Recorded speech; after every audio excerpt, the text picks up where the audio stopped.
I'm Sid, and these are my best friends. My mom, Kim, my dad, Ty, my sister, Maddie, and our salty dog, Stella. We started our adventure refitting a Lagoon 450 before taking on the massive project of resurrecting a sunken 2021 Leopard 50.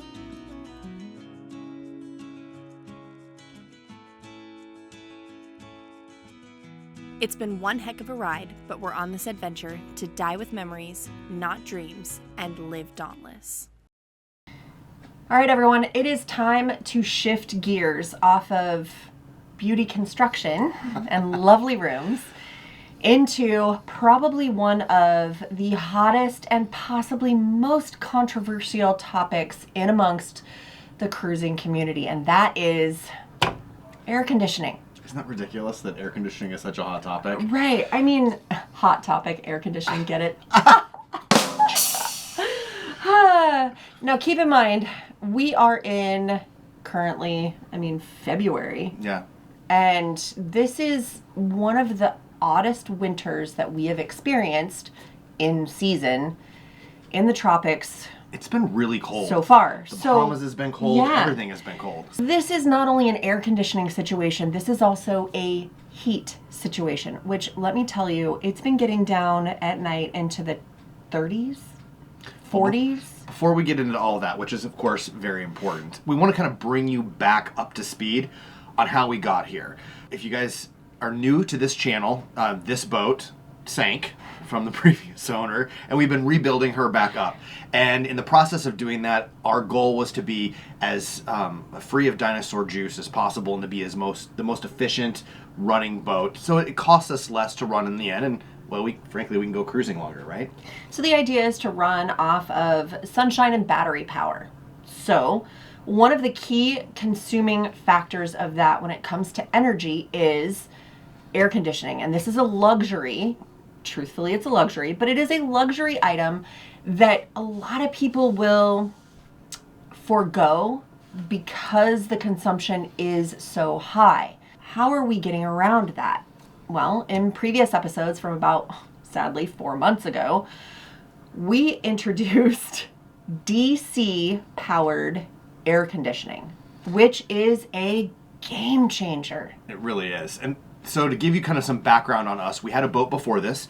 We had a Lagoon 450, and on that boat, it didn't have air conditioning, and so we added air conditioning. We added a 16K unit in the salon, and we added 9,000 BTU units and one 6,000 in the cabin, so that there was 5 air conditioners total. And to give you guys an idea, we don't need to get into the nitty-gritty of details, but just the numbers will speak for themselves. That boat ran on about 10 kilowatt a day without air conditioning, and that was to run. Arguably, we've got a lot of conveniences on our boats with, a washer and a dryer and an ice maker and dishwasher and all the things that you guys have in your house or maybe you'd like to have in your boat or RV. But that was all fine and dandy until you turned on the air conditioning, and we would do some monitoring of that. So imagine 10 kilowatt it's a fair amount of power in a day, but we more than made up for that in sunshine. We plug into a dock and turn on all the air conditioners, and that number went to 55 kilowatt a day. So we're talking about 4.5 times the power needed to just run a more than adequately equipped cruising boat now, just for air conditioning. Clarify, what was the voltage on those air conditioning units? Those air conditioning units were AC air conditioners, so they're alternating current, and they were 240 volt air conditioners. Now, in air conditioning, whether you run 120 or 220, only the wire size really makes a difference on that. The actual energy consumption, whether they're 120 or 220 when you get down to actual watts, is the same, right? But it's great technology and it works. And if you're buying, power from a power utility company, it really is very expensive. But making energy on a boat is difficult and it's expensive to be able to do that. So unless we want to run a generator all the time, which costs a lot of money to do so, well, we didn't want to do that. So we started pursuing the DC air conditioning. So also to take you back a little bit, if you're new to the channel, remember this boat sank, so everything had to come out. This boat was equipped for air conditioning with a chiller system. So this is kind of backstory information that's really important to why some of the challenges that we've had have come up. in the chiller system, they had air handlers that would actually distribute the air conditioning from a main source into each room. Now, because they were air handlers, it didn't really matter where they were placed in the boat. So some of them were up above the waterline pretty high. Now, which most boats aren't. Usually an air conditioner in a Right. boat is maybe a few feet above the Right. water level, but usually kind of down to these lower water levels for pump reasons, which we'll get to here in a bit. So the challenge that we have by doing self-contained units versus a chiller system is the fact that we have limited space to be able to put these units. This is the baby unit. This is 8,000 BTUs. Yep. And it's little, so it will fit in a lot of tight spaces. The 16K units are bigger, and the space to put them in is very, very limited, which means that the head pressure, which is another statistic we'll get into in a little bit, is a lot more of a challenge. And so you guys understand the difference between a self-contained unit, which is what this is, and an air handler. An air handler is just this radiator part and a fan. So it's just taking a liquid that's pumped from a chiller, which is kind of the central air conditioning cold or hot making unit, and it pumps that hot or cold liquid around and pumps it through this box, and then the fan blows it out. When we add this unit on the end, it adds 30, 40, 50% more volume to the space. And so that was one challenge. Another challenge, because obviously we had the ability to put a new chiller in, Sure. right? So remember the old boat at 240 volt self-contained units running on AC was 45 kilowatt a day. The chiller in this boat used almost 4 kilowatt an hour. So we're pushing almost 100 kilowatt a day. It's just absolutely untenable, the amount of energy that's necessary. So we decided, like Kim said, to go with self-contained units and DC. We were going to able to go from chiller down to self-contained units, cut the power in half. Yep. Now from AC units to DC units, potentially cut the power in half again. Now, we'll get into some of the statistics about the efficiency of the actual functioning units a little bit later. We've got some tools that we're going to use to help measure and monitor that most specifically so that we can give you that data here in a few episodes. So you will absolutely go into the specifications, and what Kim was talking about is an energy meter that runs through a shunt, and we're going to put this on all of the equipment and give you that real world data. But I know you're going to want that, and we're going to get to it. From living on a boat for over 4 years and running air conditioners for over 4 years, AC and DC now, we have seen a significant reduction in energy consumption. Absolutely. Significant reduction. That being said, we already know we're light years ahead. Now, the actual data is important, but because we're so far ahead, we're going to focus on that a little bit later. All right, so to get into this whole project and the actual equipment that we're using, let's start with the air conditioners. I was looking for DC air conditioning, and we have a 48 volt boat. So the most common air conditioners available in DC right now that are readily available, and if you search, you'll be able to find these companies, it's in 12 volt. And I had two challenges with that. One, well, we're not a 12 volt boat. No. We do run a 12 volt system to run our 12 volt equipment that came native to the boat that we replaced, that are readily available, things like bilge pumps. Yeah, and chart plotters, winches, that sort of thing is all 12 volt. Yeah, we don't want to get into this effort to replace everything No. in the world at 48 volt. That's another conversation. But when it comes to really the largest energy consuming thing, we want to be on a boat, we want to be on the native voltage, and our native voltage is 48 volt. They didn't carry 48 volt units. And to clarify for some of you folks that may not understand, going with the native voltage means that you're getting the most effective use of your power because you're not having to convert it into another voltage. You lose energy efficiency in the transfer. So when you convert from one to another, you lose energy, and we're trying to avoid that. Again, we're trying to make this as efficient as possible. Outside the fact that the voltages weren't there, the prices were Oh boy. egregious. Like, egregious. It was ridiculous what they were wanting for an air conditioner which arguably had the exact same parts. It just required a different power source. So I went looking, and like most things these days, I found the company that makes all of those units for these companies, and they're made in China. And lo and behold, they not only make 12 volt, but they make 24 and 48 volt units. So there's a fairly large minimum order. without any testing and no return policy Right, to right. be able to order these from overseas to try this. And they were significantly less expensive, and but we're just cutting out the middleman. And right? we chose to make ourselves the guinea pigs. The Yeah. truth be told, And- you're welcome. And you know, we rolled the dice, and you'll see through this process, I think that it's worked. Yeah. So that's where the units came from. Now, an AC air conditioner uses an AC pump. That makes sense, right? Yeah. AC pumps are great at high pressure and high volume. Also a great thing. But DC pumps aren't. And they have problems pumping up in the air. And like Kim mentioned, these units are sitting up.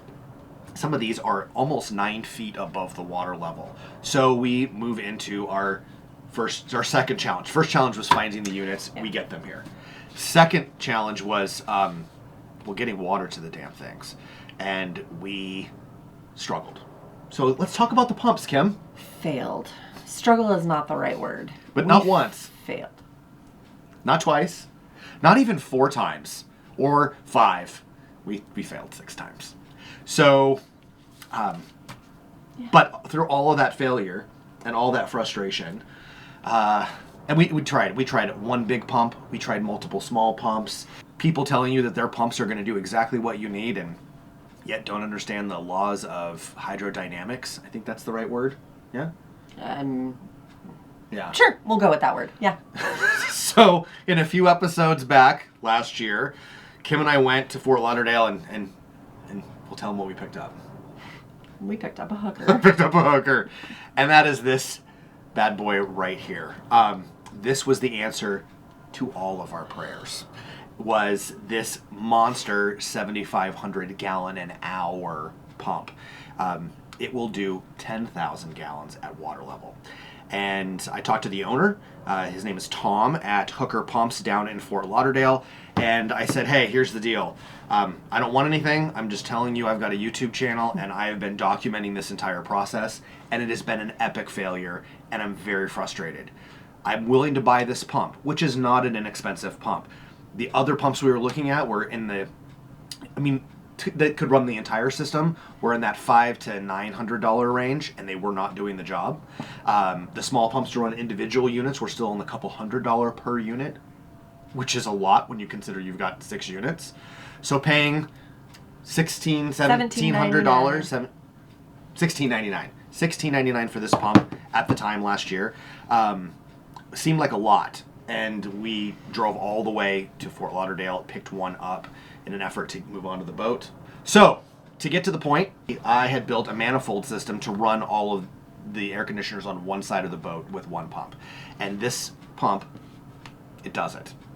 And it does it at the most remarkable efficiency level. Kim, how many watts does this pump take to feed 3 air conditioners in this boat? And 2 of them are 16,000 BTUs, and one of them is an 8,000 BTU. How many watts? 200? 233. 233. See, I was close. I'm like, I should know this. 233. 233? 233. So this is rated at 500 watts, which means that when we open up, according to the folks at Hooker Pumps and the engineers down there, when we increase our manifold size from 1 inch to 2 inch, with 1.5 inch fittings, that will actually reduce any back pressure that we have. And in theory, depending on, as long as I'm telling him all the things that are necessary for this installation, they're very confident that this pump will run the entire system. I was planning on buying 2 and splitting it in half, but we're going to see if we can make it all run on one pump. So where does that leave us now? We have 3 more air conditioning units that we need to get installed. And we have a total of 5 air conditioning units that need to be properly vented.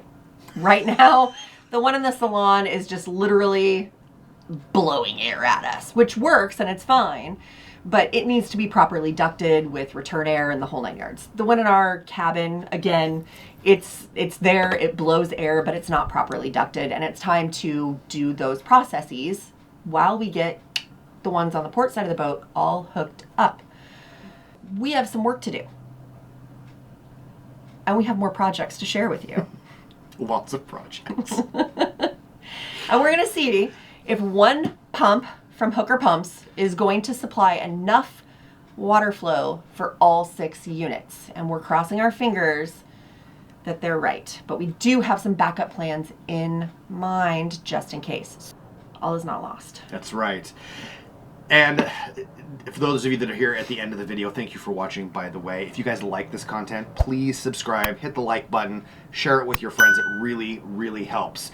We're trying to do this to share all of this with you, and the more we can share it, the easier it is, of course, for us to make these videos. Now, there has been a lot of requests, and I mean, I have gotten hundreds of emails and questions and comments between YouTube, Instagram, emails, the whole 9 yards, on how to get these air conditioning units. Because we've had all of these requests, and importing these is an ever-loving pain in the rear end. And a lot of the requests that we've had are for smaller quantities. If you need less than a big giant order, you just can't order these units on your own. We have decided to help everybody kind of get these units ordered. If you're interested and you want a unit, just send us an email at thecrew@SailingDauntless.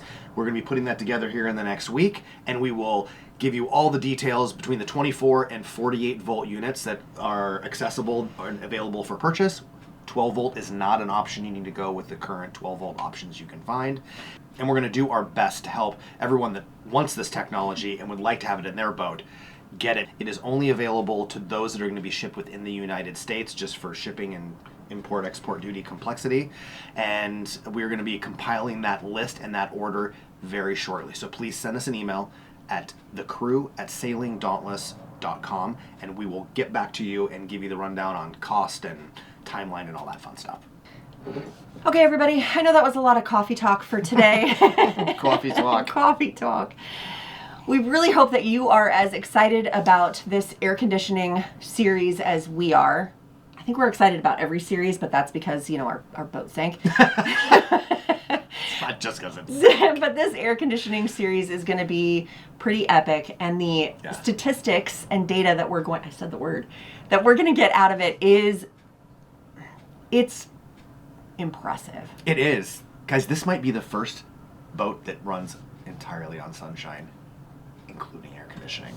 No promises, but I'm optimistic. So we're going to leave you with that for this week. Next week, join us back when we really dive into the hooker pumps. Manifolds. And get moving on this project. Thank you to all of our patrons. We absolutely love and appreciate you guys. And we couldn't do all of this without you. So until next week, have a great Sunday. Enjoy your coffee. We'll see you next week. Thanks, guys. Perfect.